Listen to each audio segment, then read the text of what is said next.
Welcome to the class. In this video we will be covering what is generally seen as the second half of U.S. history, the period spanning from 1877 until the present.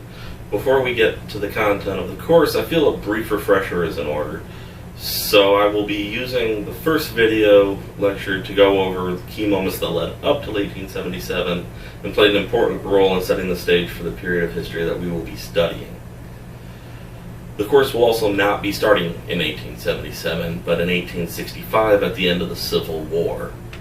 This first unit will be 6 lectures long and start with a short summary of everything up to the end of the Civil War, compressed into this video, which will have some comedic value, but probably not a whole lot because I'm not very funny. And then the remaining 5 lectures of this section will be covering Reconstruction following the war. The last time you covered this was probably in middle school, and I feel that a quick review before we break in to the new content would be a good idea. Prior to the New World contact, about 15,000 years ago, people crossed the Bering Strait on a temporary land bridge caused by the low water levels of the Ice Age. For thousands of years, they lived alone in the New World, developing crops like corn, potatoes, and developing rich cultures, that would cause people on the internet to think that the end times were coming, and mostly because those people never took the time to actually research Mesoamerican history or culture. But that was like 8 years ago, so we can probably forget that now. The centuries leading up to contact with the New World found Africa going through many transitions of power. The Mali Empire was collapsing, and it would be replaced by smaller empires, the Songhai, Benin, and Congo. The ports of these empires grew very wealthy as stops of trade vessels between Europe and Asia. In Europe, the Crusades were long over, and the kingdoms of Castile and Aragon had just reunited a few years prior to remove the Muslims from the Iberian Peninsula in what was called the Reconquista, and were starting the Spanish Inquisition. Marco Polo had already gone to Asia and done a horrible job describing distances, which is probably why Columbus thought it would be really easy to just land in China by going west. In 1492, Columbus sailed the ocean blue.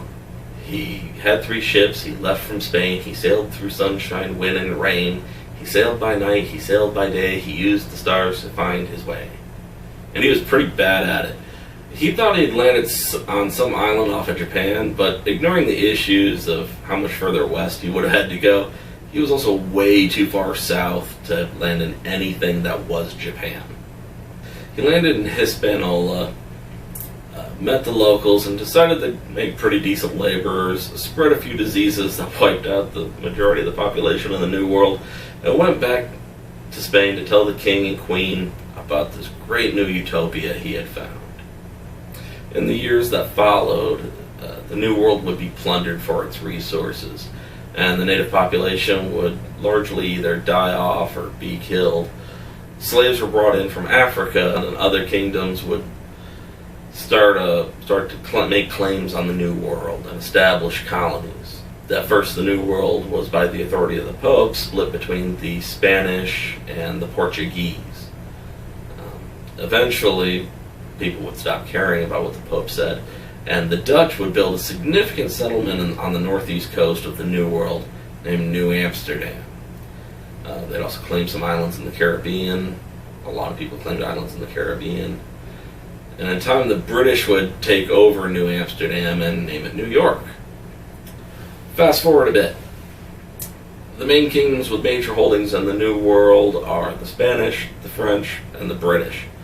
The Portuguese have some holdings in what is now Brazil, which is why Portuguese is the common language of Brazil. The Spanish territories lie mostly in what is now called Latin America, which is why most of the rest of the American continent speaks Spanish, as well as the western United States. French holdings were mostly in Canada, and the British holdings were on the eastern seaboard and some islands in the Caribbean. European empires had feuds in Europe, and those feuds would find their way to the New World. Fights over who owns what lands, raids on shipping lanes, these were all commonplace. The Dutch were making an absolute fortune by selling African slaves in the New World and transporting gold for the Spanish back to Spain. Territorial lines move and wars fought because of monarchs far away. In fact, now we can start talking about America, because that's kind of the thread of us getting dragged into their problems, or that's how it was seen by a lot of colonists. There had already been restrictions on goods that could be sold in the British colonies, because the whole point of the colonies was to support the economy back in Europe. Goods needed to be from Britain and transported on British ships manned by British citizens in order to be sold in the British colonies. While this sounds really impressive and definitely open for corruption, the good news is that colonists counted as British citizens, and ships made in British colonies counted as British ships. So this could help the economies of the colonies, because they counted in those laws. But raiding of ships was also pretty common, and it wasn't the safest career to go into. The 7 Years' War in Europe between Britain and France eventually crossed the Atlantic and became what was known in American history as the French and Indian War. In the end, the British won the war, but it was an expensive victory. It was the opinion of Parliament back in England that the colonies should have to bear the expense of the war, because the troops had to be sent to the colonies to defend them from the French and the Native Americans. A series of taxes were levied, and the colonists became pretty angry. A series of protests took place, famously the Boston Tea Party, where they boarded a ship and tossed a bunch of tea in the ocean, well, in the harbor. One thing leads to another, and you have a colonial uprising in the America demanding greater rights in the government and more say in the laws that applied to them. In the end, you may know how this turns out. In the end, they wound up creating a country called the United States of America. This place. So with a new name, a new voice, and a new government, the United States made their own rules. They spread west beyond the Appalachian Mountains, which was a territory that was originally meant to be left for the Native Americans, and then passed tax laws they had just fought to overthrow. Surprise of all surprises, this caused a rebellion. Specifically, this was the Whiskey Rebellion, because they were taxing the production of whiskey, which was a good way to make money if you lived on the other side of the Appalachian Mountains. It was also a good way to it was another way to profit off your crops. If you couldn't sell all your grain, you turned it into whiskey, you sold the whiskey. In the end, the government won, and no one ever complained about taxes again.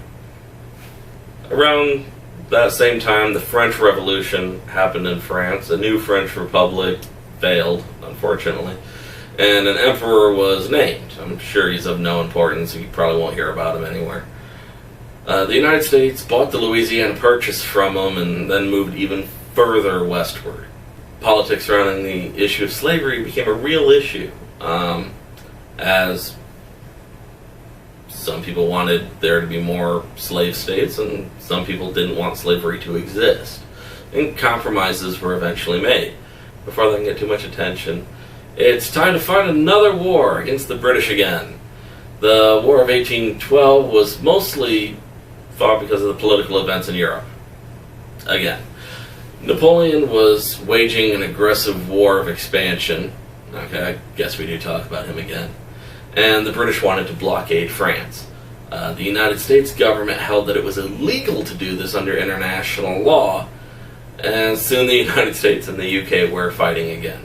This time the war was pretty limited to just the New World, because we don't really have any holdings in Europe, where the young United States was fighting against what few British troops were stationed on this side of the Atlantic, and whatever Native American allies the British could recruit.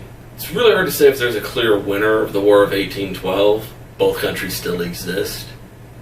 But British troops did burn down the White House, and Native Americans never got their land back, so they're definitely losers in this war, but it's hard to say that there's a winner. With all that solved, the issue of slavery was back to being the topic of American politics. Slavery was controversial and the nation was rather evenly divided. Both sides of the issue, abolitionists and slavery advocates, wanted the upper hand when it came to, and desperately feared the other side gaining it, which is, I guess, how gamesmanship kind of works. So we got the Compromise of 1820.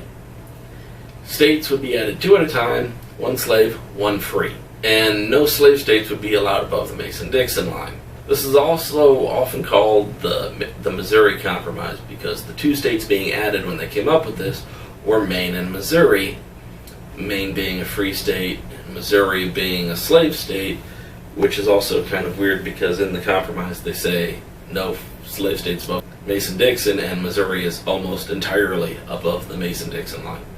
But then we had another war. Texas had broken free from Mexico and was a young republic that sought to be annexed by the United States.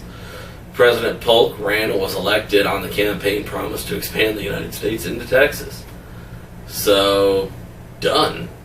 The only problem with Mexico, didn't recognize Texas as being independent. They rejected the surrender of General Santa Anna to the Texas Republic. And so the United States and Mexico had to fight over whether or not Texas was part of Mexico or whether or not Texas was a free republic that was now part of the United States. The United States won. And Texas joined the Union as a slave state. Many northern states had banned slavery, and several lawsuits had created complex legal systems involving slavery.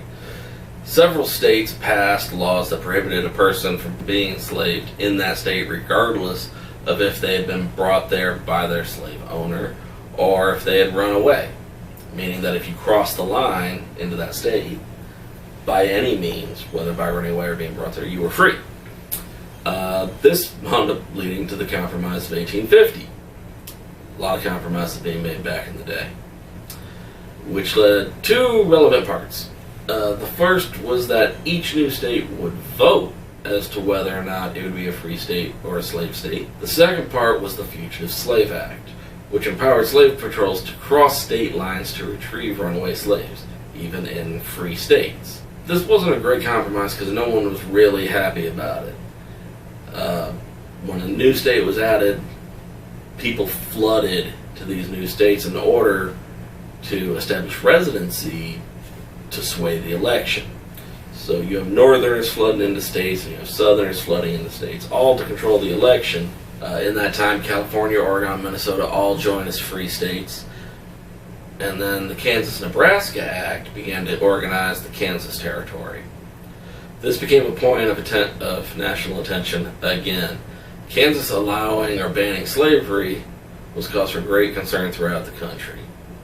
There were campaigns to move people in, more so than in other states, in the region to sway the election. People who lived in bordering states would just jump across and try to sway the local politics. Eventually, that broke out into violence. Armed posses and militia on both sides fought it out, and it was historically it's been seen as a prelude to the Civil War under the name of Bleeding Kansas. So we had another war. This time it was ourselves. It was the Confederate States of America versus the United States of America. And you grew up here. You've heard it that it wasn't about slavery. It was about states' rights. And I'm sorry for anyone offended by that accent. Except it was about slavery. If it was about states' rights, then the South would have had no problem with the laws that allowed slaves to hide in northern states. I'll break it down for you.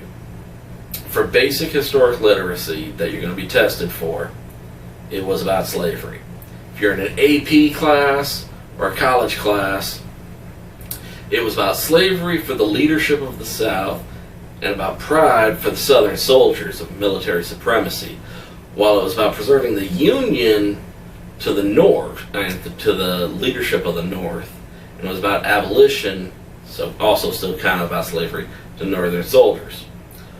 For those of you in upper level college courses or grad school, like me, it was about slavery for the leadership of the South, it was about maintaining the Union for the leadership of the North, and it was about being drafted and not wanting to die for the soldiers. Because when you get handed a rifle and say that guy's trying to kill you, your best chance is to make sure that that person dies instead of you. In the end, the North won because of a drunk and a lunatic, plus a strong numerical and industrial advantage. Next lecture, we will start reconstruction and rebuilding the country following the war.